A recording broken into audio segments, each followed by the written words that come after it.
ngongango e bandi, ngongango yango ekoki, ngongango toka kosolo na bino très cher internaute. Ce que zali mbala na yo ya liboso, mbala ya yambo, très cher internaute, vraiment pour hésiter, au s'abonner, au liker, au partager lien, c'est une façon à soutenir ngai morobeli na bino mwana mboka Mitterrand qui est votre défenseur. Vraiment na pesi bande konanga nyonso mokili mobimba mbote. Na pesi diaspora congolaise ya mokili mobimba mbote. Et na pesi peuple congolais oyo bazali partout dans le monde mbote. Toye to mekampe ko solo na bino makambo ko leka na kati ya mboka. To mekampe ko beta masolo makambo ko leka na kati ya mboka mokolo lelo. Ngai votre défenseur mwana mboka Mitterrand toko commenter l'actualité dans la scène politique congolaise. Mais avant tokota na kati ya était censé émission na biso tolingaki un peu to commenter makambo oyo ekoleka na kati ya Kasai Central na Luiza bisika tomoni bandeko na biso ba enseignant bali ko silika bazali kolela bazali très en colère contre le gouvernement oyo bazali na barrière na ya ba salaire na bango na kotala mosala oyo bandeko na ngai bandeko na biso ba enseignant basala ka mikolo nyonso na kotala ti mokolo lelo l'état congolais azali ko comprendre vraiment te sens ya mosala oyo basalaka l'état ko comprendre te niveau ba papa wana ba mama wana bandeko na biso ndenge ba muyaka ba mayo parfois même ba salaka nuit blanche ona ko préparer matière mais un enseignant les lois na ba conditions malamu te non seulement ko salaire malunga te mais beaucoup pesa yango te en oubliant que ce sont le père des familles mingi na bango lolenge bazali wana ba futela kabanda bazali pe na ba makambo ebele bazali pe na bu préoccupation ebele bana babela bana balia bana balata tout ça ce sont des parents bango nesengeli ba répondre na ba responsabilité na bango mais lelo enseignant oyo azali micro so ko simba cré pour que atangisa bana mais botala lolenge l'état congolais comme ko joyer lokola bourouette l'état congolais comme ko utiliser sans pourtant ko futaye mbongo ya moke azwaka vraiment c'est regrettable tango to komona makambo boye très cher congolais c'est regrettable moto oyo chaque jour akobunda apesa matière à former bana afin que bana wana bazala ba cadre afin que bana wana ba servir mboka Congo na mikolo koya mais je trouve que apparemment l'état congolais azali ko tchabango au dernier plan. Une question je me pose, est-ce que bato bazali ko kamba biso baebaka que tout ce qu'elles sont aujourd'hui c'est grâce aux enseignants. La plupart ya ba kondi o bazana ba institution, la plupart ya ba ministre, ya ba DG, ya ba député, est-ce que boye baka soki boza oyo boza ezali na bato moko batonga bino ba pesa bino matière enfin que vous servir la nation. Mais comment aujourd'hui vous allez ko bossa na bato na? Comment aujourd'hui vous allez comprendre soin ya bato wana te? Mokolo moko te na yoka ministre na impayement. Mokolo moko te na yoka député na impayement. Mokolo moko te na yoka président de la République na impayement. Mokolo moko te na yoka procureur général près la cour de cassation na impayement. Mokolo moko te. Mais bato bazali ko formuler biso bato o bakozala utile. Na mikolo koya bato o bakoya ko kamba Congo. Bato bazali ko pesa bana na biso matière enfin que bana wana dans 30 ans bakozala à mesure ya ko gérer mboka o. Mais vous allez ko négliger bango. Donc apparemment vous ne voulez plus que ce pays ait produire bana o bakozala à mesure ya ko gérer mboka. Je trouve apparemment l'État congolais alingi lisusu te. Ba enseignant, ba banda kotangiselaka biso bana, ba banda kopesa bango enseignement. Et que ça que bana na biso lobi basala ba cadre na kati ya mboka oyo. Vous trouvez ça normal? Un enseignant travaille chaque jour. Il faut préparer matière. Il faut préparer matière. Parfois, Koutou, allié malamouté, mais il est dans l'obligation. Il y a qu'à préparer matière, afin que, eyeba, kosala nini, kotangi sabana. Mais aujourd'hui, je trouve ça vraiment aberrant. Kotala lolenge benseignant, ba koloba, kotala lolenge benseignant, ba ko manifester ras-le-bol na bango vis-à-vis ya bato baseli ko kamba biso, ezali passe. Ezali passe. Je l'ai toujours dit. Mokonza mboka, il y avait des gens, ou il y a des gens qui peuvent faire mieux. Na kati ya Congo. Basali. Et tant que ça la casting na mokonza mboka, na bisaka yo, esengeli otiaka ba spécialiste lokola na domaine itali enseignement. Il faut kotia moto oyo akozala à mesure ya kobanda ko respecter ba enseignant wana. Ya kobanda ko respecter bato bazali kotangisa biso. C'est vraiment inacceptable. Bokendaka kotielaka biso bato o bazali à mesure te ya kotambwisa domaine o etali enseignement. C'est vraiment absurde mokonza mboka, c'est vraiment inacceptable ti mokola lelo ba enseignant bazali ko réclamer ba salaire na bango. C'est vraiment inacceptable. C'était une façon yako lakisa mokonza mboka a yeba makambo koleka na kati ya mboka na yo. Vraiment, c'était ça, très cher internaute. Je suis vraiment mécontent. Na kotala lolenge bandeko na biso ba enseignant bazali kolela. Ceux qui moyen même ezali na kosenga régie et mekanto kotela bino image wana omona ndenge ba enseignant na Kasai central lolenge ba ko manifester ras-le-bol na bango, colère na bango vis-à-vis ya bato bazali ko kamba biso. Machine ceux qui moyen ezali manzaka ocha image et bongo tozonga. Otolobela makambo zele koleka na kati ya Congo dans scène politique congolaise. Ok. Il n'y a pas un service qui travaille comme l'enseignement.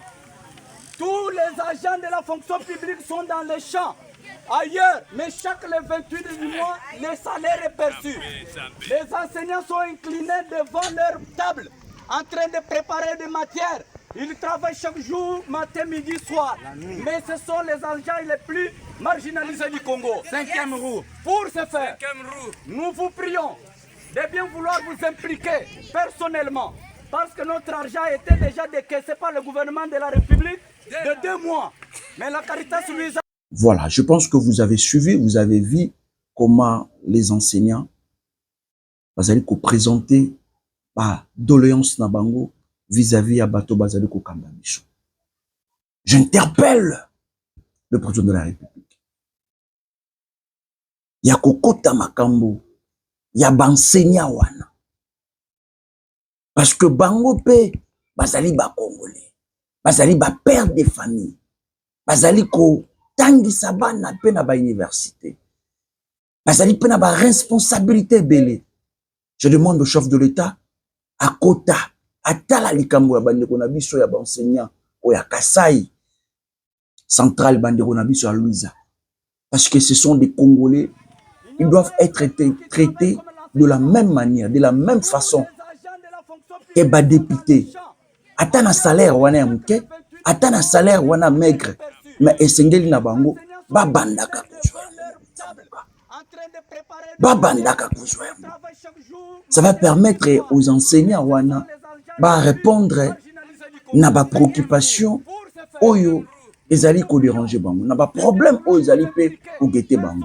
Donc voilà un peu, très chers Congolais, vraiment abonnez-vous abondant, abonnez-vous massivement dans la chaîne de la liberté, la chaîne Mitterrand TV, votre chaîne Oyakopé Sabino, information moko kitoko, enfin que Boyba Makambo et Kanakati à Congo. Vraiment, je vous demande de vous abonner massivement. Je vous demande de liker, de partager les liens. C'est une façon de soutenir moi, votre frère Mitterrand Nimi, Oyo, Aye, Ko, Kanisa ensemble Nabino. Na émission Nabino Totombo Lamboka. Awa tu as qu'on réfléchir. Voilà. Aujourd'hui, tu peux mettre un peu au commenter procès à Constant Moutamba. Où ils allaient prévu les lots dans Mokoloya. Le 9 juin 2025. Ils allaient les lots dans la Cour de cassation. Les lots de Constant Moutamba Singeli Naye a se présenté devant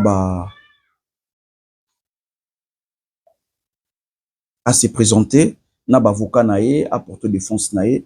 Je crois que vous allez comme on a mange, mais vous allez un peu stigmatiser dans makambo toujours mona ba jeune lolenge à comprendre consciencité. Malingi bola non élément bon tozonga peut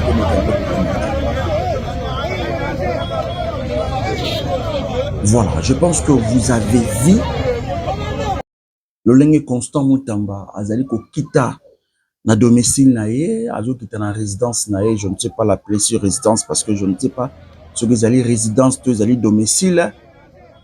Tout le monde est accompagné na bande kwebele, mais sauf que vous allez fustiger comportement ya bande ko na biso ba congolais. Et comportement de nos frères congolais. Oyo timo kola lelo toko joie conscience c'était. Vous acceptez de faire du bruit. Vous acceptez yako chamakelele. Yako accompagner moto. A ne ko comparaître devant la justice. Oui, c'est bien. Mais vous allez kobosana. Et aujourd'hui que moto oyo bino vous allez ko accompagner. Oyo bino vous allez ko accompagner. Il était ministre. Mais il n'a jamais pensé à kosenga bino ba congolais. Botambola. Pourquoi? Parce que prix à transport et mati. Moto wana lelo. Oyo bozali ko soutenir. Moto oyo lelo bozali ko accompagner. Liboso bazuzi. Natikala komona te.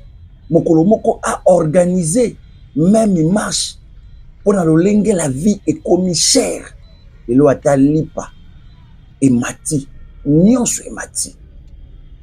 Mais vous allez comprendre, botiki ba activité na bino, botiki makambo na bino, bato mosusu même, batiki misala. Pona quoi? Pona ko kende ko accompagner Constant Moutamba.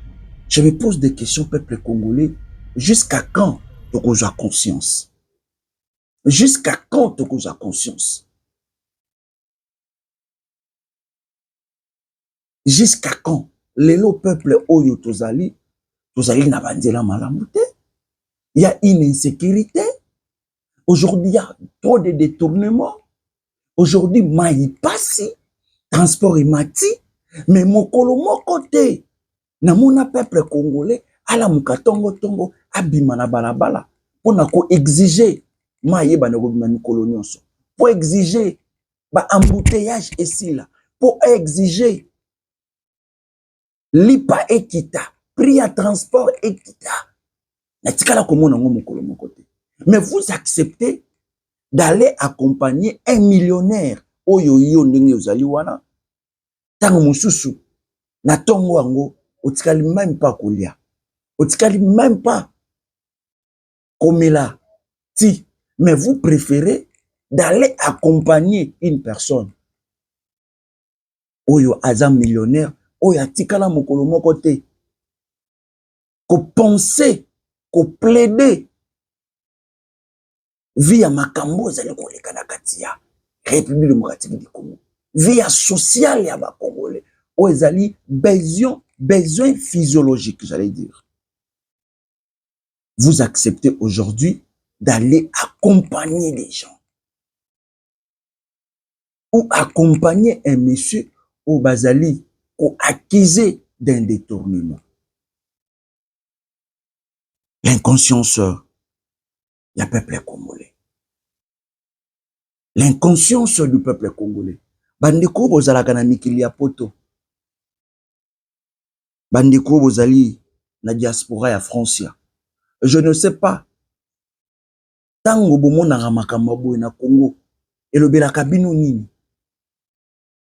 Moto a détourné, mais bato bako banda ko défendre ye.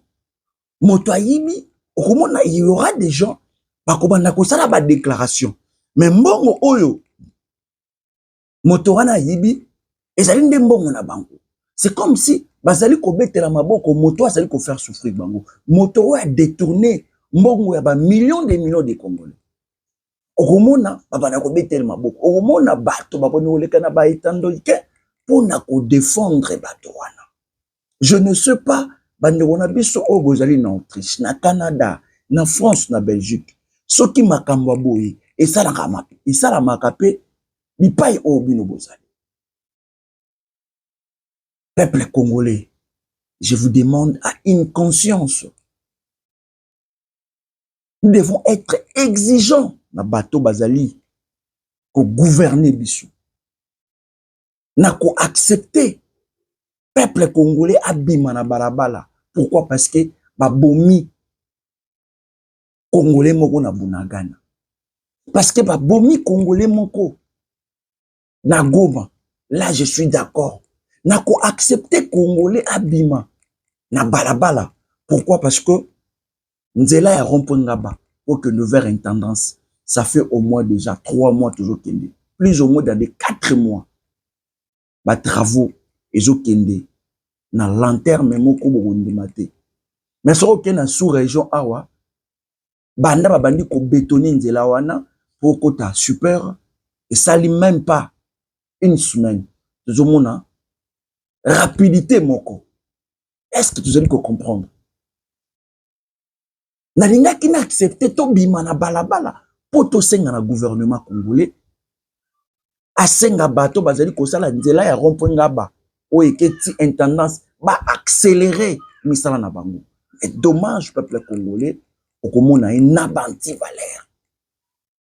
Aujourd'hui, tout y a chômage et comme à niveau moko exagéré, mais le gouvernement congolais oyo sengela ki appelle sa peuple wana misala et komona peuple ango azali na distraction.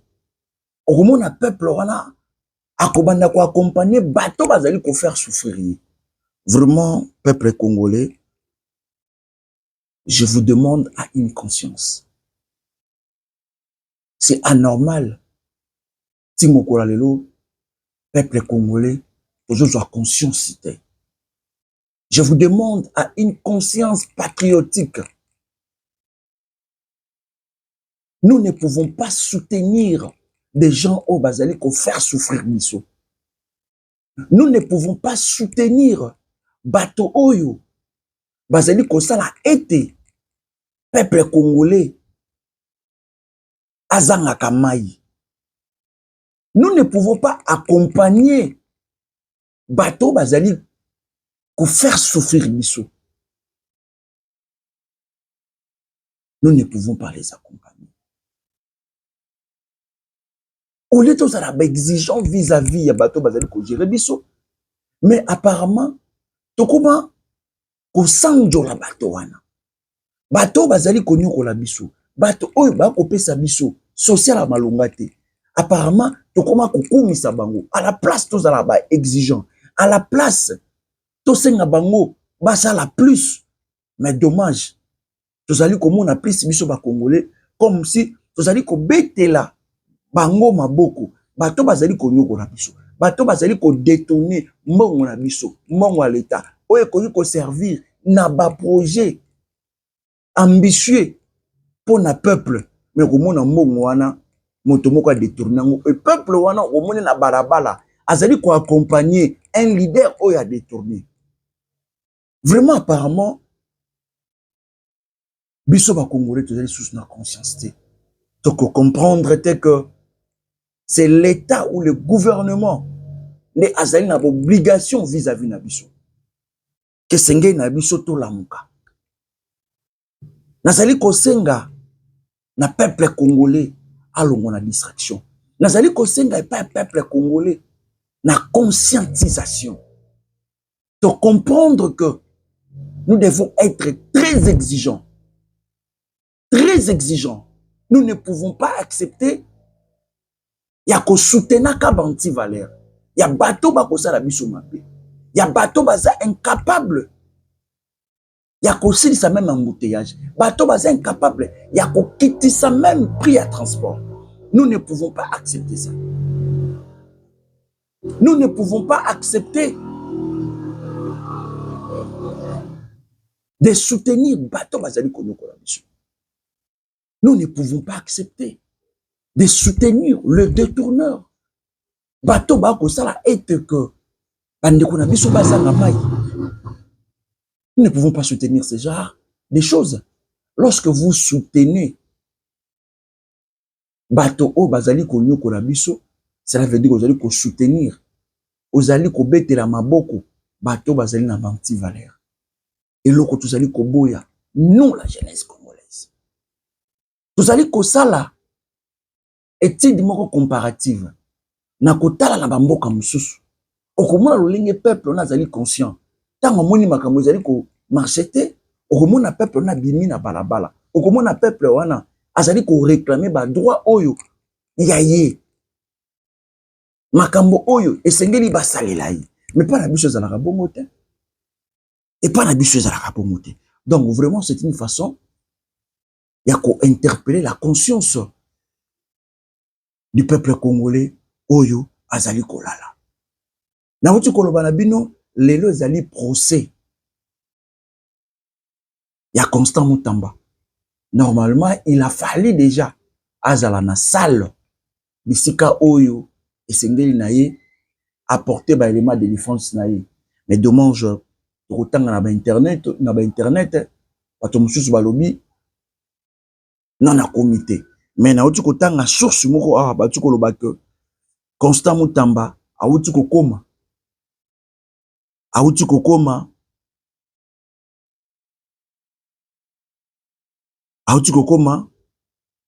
et pas ya bazuzi bisika oyo bakoyoka ye. Mais dommage que akomi na retard ya 50 minutes. Retard ya 50 minutes. Pourquoi ce retard? Pourquoi ce retard? Est-ce que c'est une façon de saboter la justice congolaise? Est-ce que c'est une façon d'humilier cette justice congolaise? C'est une question dont nous nous posons.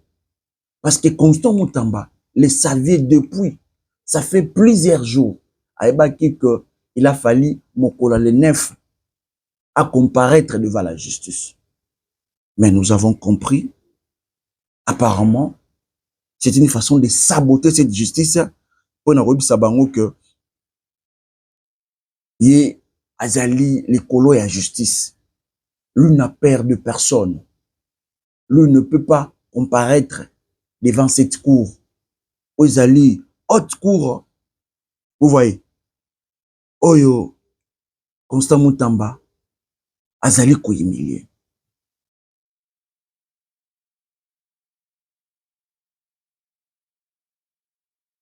Est-ce que pouvons-nous dire que Constant Mutamba,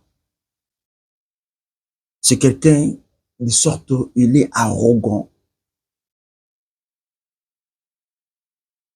Pourquoi mobiliser tous ces gens, la compagnie? Pourquoi demander tous ces gens? Est-ce que bateau balandi? Est-ce que bateau wana baye na propre volonté na bango? To, il y a eu de l'argent au ebimi afin que ba mobiliser bateau, afin que ba accompagner. Non seulement ba accompagner, mais vous allez comprendre que ce monsieur, apparemment, il a besoin à baise. apparemment, azali n'a besoin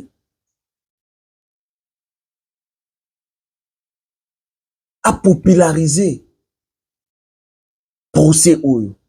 Parce que ce monsieur, c'est vraiment un populiste. Hein? Vraiment, aujourd'hui, le peuple congolais n'a pas besoin de tout ça constamment en bas. Nous avons besoin juste de connaître la vérité. Mobiliser les gens pour t'accompagner, pour nous, c'est un non-événement. Nous avons besoin d'apporter ma réponse moko favorable, ma réponse moko convaincante, pour ça pour ozali ko samba yo pour ala qui ça réellement que vonde à cause de la makambo. Biso ba congolais tozali na besoin ya on ozali ko salate. Vraiment peuple congolais, tokomi presque na suka émission na biso. Il y a juste un peu ko dénoncer, ko conscientiser peuple congolais oyo azali toujours ko continuer na kolala, na inconscience, na immoralité. Et tozali ko senga peuple wana alamuka. Nous devons prendre une maturité, nous devons grandir, nous devons être conscients, non qu'on continue qu'on soutenir ba anti-valeur. Quant à moi, mon amboka météranim déjà, na pesibino, au revoir, tokuta nabino dans les prochaines heures, afin que toi les chouchou, comme un peu qu'on commenter makamboko le kanakati ya actualité na kati amboka ya République démocratique du Congo. Ce que zalim balanoya ya mbondeko, vraiment au partager lien, au liker, au commenter. Ce qui peut moyen ezali ya kokomela biso na numéro na biso ezali na se ya téléphone na yo to ya télévision na yo ko hésiter, c'est une façon ya ko bisa bino mona mboka miterani akangaka matoite atangaka ba message. Vraiment quant à moi déjà je vous dis au revoir. Ciao.